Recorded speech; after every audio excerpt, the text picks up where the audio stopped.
साथियों नमस्कार, आप देख रहे हैं सुशील कुमार उपाध्याय यूट्यूब चैनल। साथियों, कब तक शिक्षा प्रेरकों की परीक्षा लेगी सरकार? अब तमाम प्रदेशों में संघर्ष की राह पे शिक्षा प्रेरक हैं, जिसको देखते हुए उत्तर प्रदेश में भी सरकार को शिक्षा प्रेरकों ने अल्टीमेटम दे दिया है कि 30 सितंबर तक यदि हमारी मांगों को सरकार नहीं मानती है तो एक बड़ा आंदोलन की रूपरेखा शिक्षा प्रेरकों द्वारा तय की जा रही है। इसी कड़ी में जैसे ही कोई धरना प्रदर्शन कोई इनके तरफ से किया जाता है तो शिक्षा प्रेरकों की इस तमाम योजनाओं को रोकने के लिए, इनके धरना प्रदर्शन को रोकने के लिए सरकार द्वारा एक पत्र जारी कर दिया जाता है। आखिरकार पत्र पे पत्र कब तक जारी होगा, यह बड़ा प्रश्न है। इन दोषी अधिकारियों पर सरकार कार्रवाई क्यों नहीं करती? जो साक्षरता कर्मी 10 से 15 वर्ष अपने जीवन का क़रीब समय इस विभाग को दिया था, आज उनको बाहर कर दिया गया है। अपने बकाया मानदेय के लिए डर डर की ठोकरें खा रहे हैं और सरकार केवल उनको आश्वासन पे आश्वासन की घूंटी पिला रही है। जब भी ये लोग प्रदर्शन करते हैं तो एक एक पत्र जारी कर सत्यापन की बात कही जा रही है। उसी कड़ी में साथियों एक और बड़ी खबर आ रही है, जहां पर सरकार की तरफ से 22 सितंबर को एक पत्र पुनः जारी किया गया है। यह पत्र निदेशक साक्षरता वैकल्पिक शिक्षा उर्दू प्राच्य भाषाएं उत्तर प्रदेश लखनऊ की तरफ से समस्त प्राचार्य डायट सचिव जिला लोक शिक्षा समिति कुशीनगर, संत कबीर नगर, महाराजगंज, बाराबंकी, कौसंगी, जिला विद्यालय निरीक्षक सचिव जिला लोक शिक्षा समिति बस्ती, जिला बेसिक शिक्षा अधिकारी सचिव जिला लोक शिक्षा समिति आगरा, अलीगढ़, बलिया, बादा, बाराबंकी, बरेली, बिजनौर, बदायूं, देवरिया, इटावा, फतेहपुर, गौतम बुद्ध नगर, गाजीपुर, हाथरस, झांसी, कन्नौज, मैनपुरी, मुजफ्फरनगर, प्रतापगढ़, रायबरेली, उन्नाव, वाराणसी, इलाहाबाद, अम्बेडकर नगर, आजमगढ़, बागपत, बहराइच, बलरामपुर, बुलंदशहर, चंदौली, चित्रकूट, ईटा, फैजाबाद, फर्रुखाबाद, फिरोजाबाद, गोडा, गोरखपुर, हमीरपुर, हरदोई, जौनपुर, जालौन, जेपी नगर, कानपुर देहात, लखीमपुर खीरी, ललितपुर, महोबा, मथुरा, मऊ, मेरठ, मिर्ज़ापुर, मुरादाबाद, पीलीभीत, रामपुर, सहारनपुर, संत रविदास नगर, शाहजहाँपुर, श्रावस्ती, सिद्धार्थनगर, सीतापुर, सोनभद्र, सुल्तानपुर सहित तमाम जनपदों में जारी किया गया है, जहां पर साक्षर भारत योजना में कार्यरत रहे शिक्षा प्रेरकों के कार्यों के सत्यापन के संदर्भ में यह पत्र जारी किया है, जिसमें लिखा गया है कि तमाम जो संदर्भ ग्रहण करने का कष्ट करें, जो तमाम पत्रक माननीय निदेशक की तरफ से जारी किया गया था, एवं एक बार पुनः आपको 22 सितंबर को पत्र जारी किया जा रहा है, जिसके संदर्भ में आप संदर्भ ग्रहण करने का कष्ट करें, जिसके द्वारा साक्षर भारत योजना अंतर्गत तस्मय ग्राम पंचायत स्तर पर स्थापित किए गए लोक शिक्षा केंद्रों पर कार्यरत रहे शिक्षा प्रेरकों द्वारा योजना की संचालित अवधि में किए गए वास्तविक कार्यों का स्थलीय सत्यापन कराते हुए निर्धारित प्रारूप पर वास्तविक स्थलीय सत्यापन आख्या उपलब्ध कराने के निर्देश दिए गए हैं।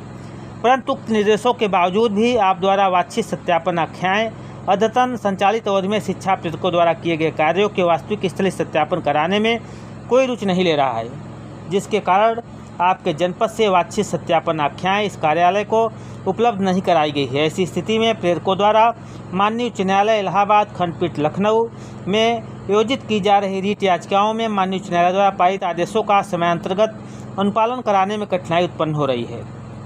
इस स्थिति से स्पष्ट होता है कि आप द्वारा विभागीय अधिकारियों आदेशों को निर्देशों का जानबूझकर अवहेलना की जा रही है, जिससे आपकी कार्यप्रणाली में स्वेच्छाचारिता एवं शासनहीनता प्रतिबंधित हो रही है। इसके साथ ही वर्चुअल बैठक दिनांक 11/9/2023, 20/9/2023 में उक्त सूचनाएं प्राप्त करने हेतु निर्देशित भी किया गया था। अतः आपको पुनः निर्देशित किया गया है कि साक्षर भारत योजना अंतर्गत शिक्षा प्रेरकों द्वारा ग्राम पंचायत में स्थापित किए गए लोक शिक्षा केंद्रों का शिक्षा प्रेरकों द्वारा योजना को संचालित करने में किए गए कार्यों का स्थलीय सत्यापन किए जाने के संदर्भ में यह पत्र पुनः जारी किया गया है। वास्तविक कार्यों का स्थलीय सत्यापन कराते हुए वांछित सूचनाएं आख्या 10 दिन के भीतर निर्धारित प्रारूप पर इस कार्यालय को वाहक के माध्यम से उपलब्ध कराने का सुनिश्चित करें, अथवा की स्थिति में किसी भी प्रकार की विषम परिस्थितियाँ उत्पन्न होती है तो संपूर्ण उत्तरदायित्व आपका होगा। यह पत्र माननीय साक्षरता निदेशक गणेश प्रसाद उर्दू एवं प्राच्य भाषाएं उत्तर प्रदेश लखनऊ की तरफ से जारी किया गया है, जिसकी प्रतिलिपि विशेष सचिव बेसिक शिक्षा, महानिदेशक स्कूली शिक्षा, जिला कार्य अध्यक्ष जिला लोक शिक्षा समिति, संबंधित जनपद मंडली सहायक शिक्षा निदेशक सहित तमाम को जारी किया गया है। साथियों, लगभग ये 10वां या 12वां पत्र है उसके बाद भी शिक्षा प्रेरकों का कार्यों का सत्यापन नहीं हो पाया है। इससे यह प्रतीत हो रहा है कि सरकार शिक्षा प्रेरकों का बकाया मानदेय नहीं देना चाहती है या इन अधिकारियों पर कोई कार्रवाई नहीं करना चाहती है। जबकि लगातार पूरे प्रदेश में साक्षरता कर्मी संघर्ष की राह पे हैं और इनके द्वारा 2018 में मार्च में इनकी सेवाओं को समाप्त कर दिया गया था और तमाम जनपदों की जो हकीकत है उसमें आप पे औसत 40 से 45 महीने का इनका बकाया मानदेय नहीं मिल पाया है। तमाम जनपदों में लोग हाई कोर्ट के सदन में भी गए थे, जहां पर हाई कोर्ट ने इनको मानदेय देने का आदेश माननीय संबंधित निदेशक को दिया था। लेकिन तमाम परिस्थितियों के बाद निदेशक के तरफ से लगातार पत्र पे पत्र जारी किए जा रहे हैं, लेकिन अभी तक स्थलीय सत्यापन शिक्षा प्रेरकों का कार्यों का नहीं हो पाया है। आखिरकार यह पत्र क्या दर्शाता है कि सरकार एक्शन में है, सबका साथ सबका विकास करने वाली सरकार क्या वास्तव में जो ज़मीनी स्तर पर साक्षरता कर्मी कार्य किए हैं उनके कार्यों का सत्यापन कराकर क्या उनको बकाया मानदेय देगी, आने वाले समय में क्या कहीं किसी योजना में जोड़ेगी। कई बार लोगों ने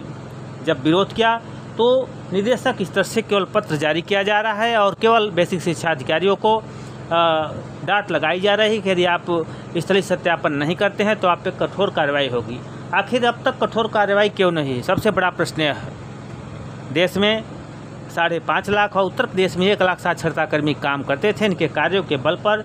देश और प्रदेश में एक अलग छवि सरकार की साक्षरता के क्षेत्र में उभरी थी, लेकिन एकाएक इस योजना को बंद कर दिया गया और काम कराने के बाद इनका 40 से 45 महीने का मानदेय नहीं मिल पाया है। आखिर इन अधिकारियों से पूछने वाला कोई नहीं है कि आप लंबा चौड़ा वेतन पाते हैं, उसके बाद भी आपका पेट नहीं भर रहा है। छोटे वर्कर जो 2000 रुपया मासिक मानदेय पाते थे, आखिर 5 साल पहले योजना बंद होने के बाद अभी तक इनका बकाया मानदेय क्यों नहीं मिल पाया है? ऐसे दोषी अधिकारियों पर सरकार को चाहिए कि उनको दंडित कर उनको जेल में डालें। जब तक इन साक्षरता कर्मियों का बकाया मानदेय नहीं मिलता है, सरकार को चाहिए उनको दंडित करते हुए इनके वेतन से इनका मानदेय दिलाने का काम सरकार करे। तो यह महसूस होगा कि वास्तव में सरकार ज़मीनी स्तर पर काम कर रही है। आज देश और प्रदेश के साक्षरता कर्मी जिनकी संख्या 1 लाख से अधिक है, उत्तर प्रदेश में आज दर दर की ठोकरें खा रहे हैं, हताश और निराश हैं। इसी को लेकर रायबरेली में एक महाप्रदर्शन किया गया था, जहां पर कई जनपदों के साक्षरता कर्मी इकट्ठा हुए थे, जहां पर एक बार पुनः सरकार को 30 सितंबर तक का अल्टीमेटम दिया गया है कि इसके पहले साक्षरता कर्मियों का बकाया मानदेय सरकार नहीं देती है तो हम लोग एक बड़ा प्रदर्शन प्रदेश स्तर पर और देश स्तर पर करने का संकल्प लेते हैं। तो साथियों, जैसे भी कहीं भी धरना प्रदर्शन उत्तर प्रदेश में होता है, वह उसके बाद साक्षरता निदेशक कार्यालय से एक पत्र जारी कर दिया जाता है, जहां पर केवल इनके कार्यों के सत्यापन का रोना रोया जाता है। लेकिन तमाम पत्र जारी होने के बाद आज तक न शिक्षा प्रेरकों के बकाया मानदेय 1 रुपया मिला है, न सत्यापन का कार्य पूर्ण हो पाया है। आखिर यह स्थिति कब तक चलेगी, यह बड़ा प्रश्न है। यदि सरकार वास्तव में इन साक्षरता कर्मियों का बकाया मानदेय देना चाहती है तो इन दोषी अधिकारियों को दंडित किया जाए और शिक्षा प्रेरकों जो दर दर ठोकरें खा रहे हैं, इनका बकाया मानदेय के साथ साथ इनका सम्मान के साथ सरकार को वापसी करना चाहिए। क्योंकि जो योजना नव भारत साक्षरता कार्यक्रम सरकार लेकर आई है वह किसी से छुपा नहीं है, वह केवल कागजों में सिमट कर रह गई है। केवल फर्जी अंकन के साथ केवल परीक्षा का कार्य पूरा किया जा रहा है। अब ज़मीनी हकीकत यह है कि जिन केंद्रों पर परीक्षा हुई वहाँ पर कोई परीक्षा देने वाला नहीं था, किसी केंद्र का ताला नहीं खुला था, लेकिन सबको साक्षर कर केवल फर्जी प्रमाण पत्र बांटा जा रहा है। अब देखने का विषय है कि उत्तर प्रदेश सरकार क्या करती है, क्या इन पर एक्शन लेती है या नहीं। धन्यवाद।